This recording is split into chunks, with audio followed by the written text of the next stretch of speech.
En el nombre del Padre, del Hijo y del Espíritu Santo. Amén. Del libro del Génesis. Jacob amaba a José más que a todos sus demás hijos, porque lo había engendrado en la ancianidad. A él le había hecho una túnica de amplias mangas. Sus hermanos, viendo que lo amaba más que a todos ellos, llegaron a odiarlo, al grado de negarle la palabra. Un día en que los hermanos de José llevaron a Siquem los rebaños de su padre, Jacob le dijo a José: tus hermanos apacientan mis rebaños en Siquem, te voy a enviar allá. José fue entonces en busca de sus hermanos y los encontró en Dotán. Ellos lo vieron de lejos y antes de que se les acercara conspiraron contra él para matarlo y se decían unos a otros: ahí viene ese soñador, démosle muerte, lo arrojaremos en un pozo y diremos que una fiera lo devoró. Vamos a ver de qué le sirven sus sueños.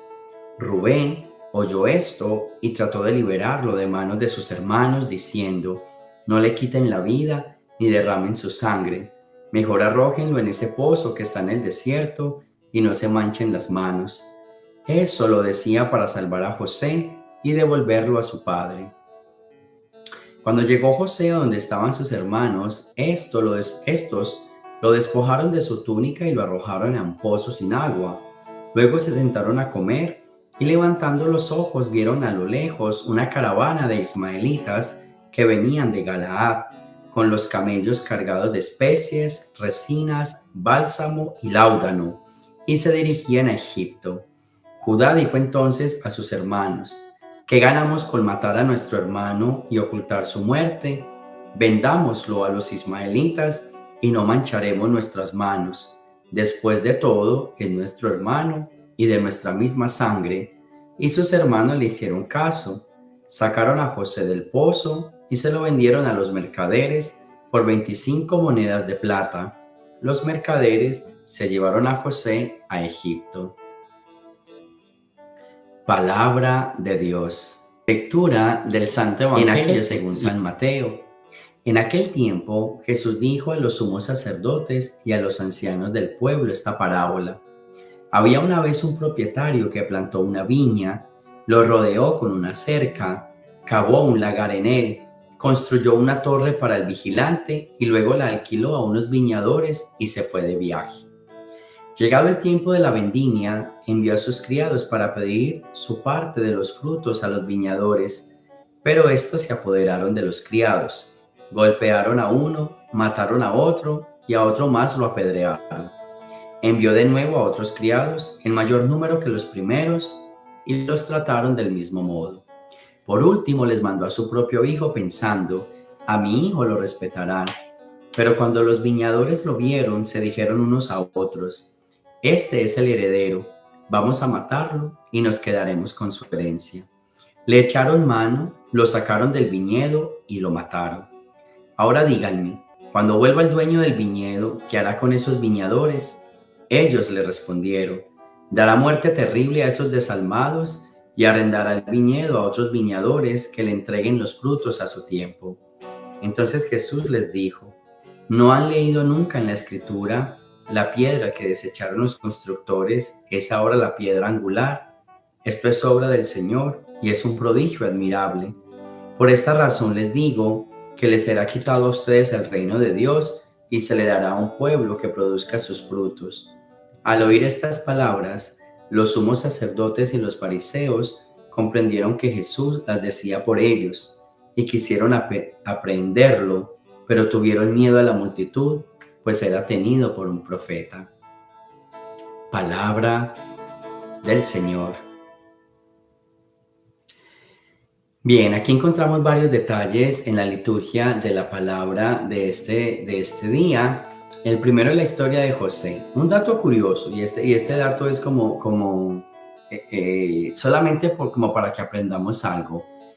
Mm, Decía que Jacob quería más a José, ¿cierto? Y por eso los hermanos tenían envidia. Esto es para todos los papás. No es que se quiera más un hijo, es que cada hijo es un signo, representa algo. Por ejemplo, en este caso, dice la escritura que José era el hijo que más quería porque representaba que lo había tenido en la ancianidad. Quizás ya no pensaba tener más hijos, quizás quería, pero sentía que no podía. Entonces este signo se convierte como una alianza. Y revisen, papás, que cada uno de sus hijos es una alianza, es un signo, y hay signos que pueden unir más, ¿sí?, que otros. También hay que tener en cuenta de que hay hijos que son más expresivos que otros. No es que su papá no los quiera, su mamá no los quiera, sino de que hay unos que son más expresivos, hay unos que son más cercanos, hay unos con los cuales menos se pelean. Entonces pareciera que se quisiera más y no es así. Es cercanía, es empatía, ¿sí? También es alguna representación. En este caso, y cuando estamos hablando con el tema de José, hay un plan para él. Todo tiene un plan, todo tiene un propósito en esta vida. Yo siempre le digo a la gente, no se quejen cuando digas, mi papá no me quiso, mamá no me quiso, o yo fui despreciado. Mira, todo tiene un propósito. Este era el querido, pero aún así fue vendido por sus hermanos. Lo iban a matar, pero no lo mataron, lo vendieron. Y todo tiene un propósito. Por algo será que este era el hijo que más protegía al papá. Por algo será que este hijo no le era permitido ir a trabajar con sus hermanos. Por algo será que cuando los hermanos lo vieron querían matarlo y finalmente no lo mataron, sino que lo vendieron. Por algo será que lo vendieron y este hijo llegó a Egipto. Todo tiene un propósito. En vez de sentarte a llorar por tu pasado, empieza a unirlo y di, esto tiene un propósito. Y todo pasó por algo. Cada uno tiene un propósito en la vida, cada uno tiene su propósito y pasa por algo. Entonces, la enseñanza de la primera lectura en tu vida, todo es una historia de salvación. Nada pasó solo por sufrimiento, nada pasó solo por amargarte o arruinarte la vida. Todo tiene un propósito. La mano de Dios está ahí, hay un propósito ahí. Pasa lo mismo en el Evangelio. El propósito de que algunos vinieron y los mataron, envió a otros y lo mataron, envió al dueño y lo mataron. Pero uno piensa que entonces es así como acaba su historia.